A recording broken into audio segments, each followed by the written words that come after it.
Crimson Desert makes a terrible first impression. In fact, the first 10 hours of this game might be up there with the worst openings of any title I have ever played.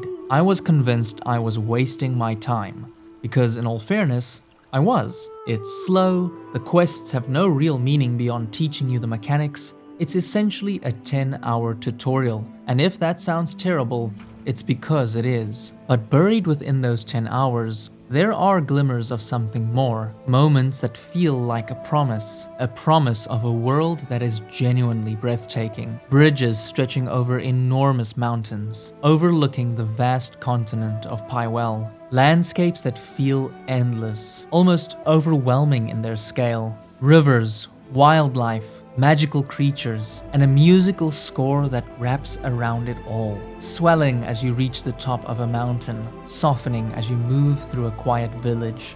Every city, forest, and desert more enchanting than the last. Pywell doesn't just feel big, it feels alive. People greet one another, they go about their day. Traveling carnivals move through the region, acrobats flipping through the air, leaping over one another, breathing fire. It's a fantasy world unlike anything I think most people have ever experienced, made with a clear passion for worlds that transport you away from the mundane lives we sometimes lead. But the cost of experiencing it is time, and for a large portion of the opening hours, it feels like that time is being wasted. Until it doesn't.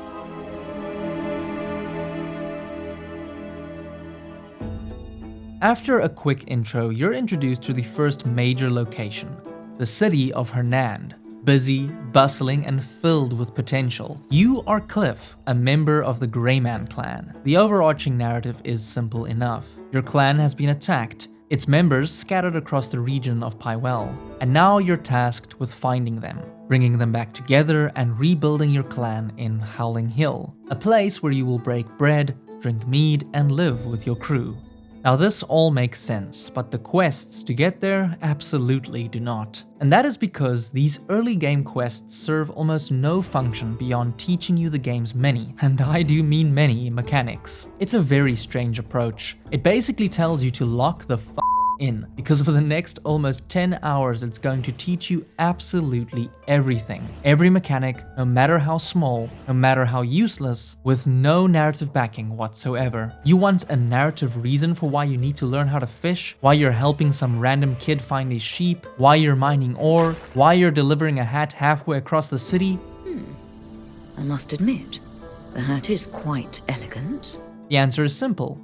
Because the game says so. For the first 10 hours, you're not discovering anything naturally. You're not following any clues in the world to make logical next steps. You're just following quest objectives on a screen that lead you from one tutorial to the next. One moment, the game sends you to a pub to arm wrestle, for no reason. The next, it tells you to go give money to a beggar, for no reason. Then suddenly, you're in the sewers helping someone you've never met, for no reason. There is no real flow or logic to it, and the worst part is that most of it is just boring. I could not believe I was following a cat for more than 10 minutes as part of a major quest, in a game that was advertised with you riding a fucking dragon.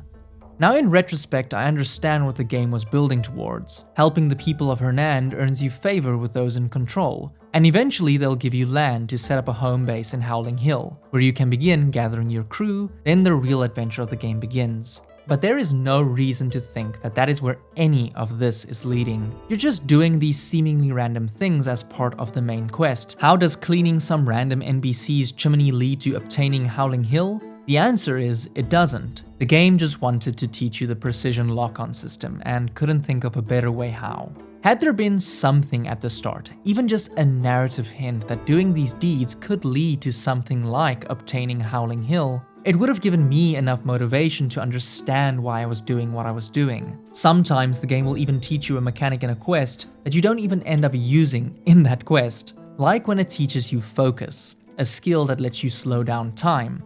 Naturally, you would assume you'd need to use it to solve the puzzle right in front of you, especially since the game literally pauses right in front of the puzzle to explain it. But no, you've just learned it for no reason, and the actual solution relies on a completely different mechanic the game taught you hours earlier.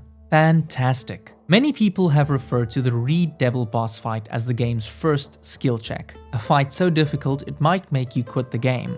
I firmly disagree. I think the opening hours of this game are the first real skill check. An opening so mind-numbingly boring and disjointed that I genuinely struggled to understand why I was still playing it. And it's not just the disjointed quests, it's the way the game throws information at you constantly. Menus, pop-ups, notifications, systems layered on top of systems. Now I know how negative I sound, but it's because I genuinely believe this opening will turn off a lot of people who would have actually loved this game had they just pushed through to what waits on the other side of those 10 hours. And that's not the player's fault. That is on the developers, because they chose to have the opening hours teach you absolutely everything, except the one thing that actually matters, that the game will eventually get good. That's also partly why I'm making this video. I wanted to give up on Crimson Desert, but something kept me going. Partly because I have a YouTube channel, so please subscribe, thanks, but also because of the promise of its world. For every follow the cat quest, there was a moment where the landscape stretched out in front of me, where the potential of what lies out there was so enticing that it convinced me to keep going with the belief that it would eventually get better. And thankfully, I was right. The biggest compliment I can give Crimson Desert is that I would much rather be playing it right now than writing this script, which might surprise you given how much I hated the first 10 hours. To be very frank, I should not like Crimson Desert at all. I've been burnt out on these massive endless open worlds. I prefer games with a strong story and interesting protagonist, all of which this game lacks. And that's what makes how I feel about the game now so interesting. I think I realized I was starting to like it when I sat down to play for an hour, and 4 hours went by without me even noticing. Before I knew it, something had clicked, and I started falling in love with the world of Pywell. Crimson Desert has that incredible fantasy vibe. You know exactly what I mean. The kind of feeling that gets you to boot up Skyrim after all these years despite its age and jank. The kind of wonder you felt the first time you saw the vastness of the lands between in Elden Ring. The kind of vibe where you feel like anything is possible. And more importantly, that everywhere is reachable. From the sky to the far reaches of the desert. The stories that lie out there in the vastness of Pywell, just waiting for you to find them. That's the point. That right there is the game. The world becomes the story. It's a lot like Elden Ring in that sense. It trades a strong narrative for a world that is rich with lore, incredible vistas, set pieces, magical forests, and a combat system that is genuinely one of the most fun I've experienced in a long time, once it clicks. There's a real sense of verticality and flexibility to it. You are constantly getting to higher ground, repositioning yourself, controlling the fight, and then you layer in the powers. Abilities that push you to experiment, whether that's unlocking a ground pound that feels straight out of WWE, or taking a weapon from a boss you have defeated, stripping its power and inserting that power into your own weapon. Because yes, you can do that. You can even combine multiple abilities into one powerful weapon that just completely annihilates enemies. The sheer scale of some of these encounters is also just insane. The number of enemies on screen is staggering. Wood splinters into a million pieces. I genuinely don't know how this game is running so smoothly with so much going on at once. Yet it's in these moments when the combat clicks, when the staggering amount of options the game gives you almost overwhelms you, that those painful opening hours start to make sense. And do not get me wrong, I am not trying to excuse those opening hours, because they still remain terribly designed. But I will admit, the reward for learning everything first might actually be worth it. I became utterly addicted to the combat, to the point where I would actively go out of my way to get into fights. And I became just as addicted to the exploration. Crimson Desert is a power fantasy, and part of that fantasy becoming reality comes from unlocking those insane abilities through the use of Abyss artifacts. Artifacts that are found out in the open world, sometimes just laying there on a platform, sometimes locked behind complex puzzles, sometimes given to you for simply playing the game. It creates this very positive feedback loop where you're rewarded for doing the very thing that makes this game shine, exploring.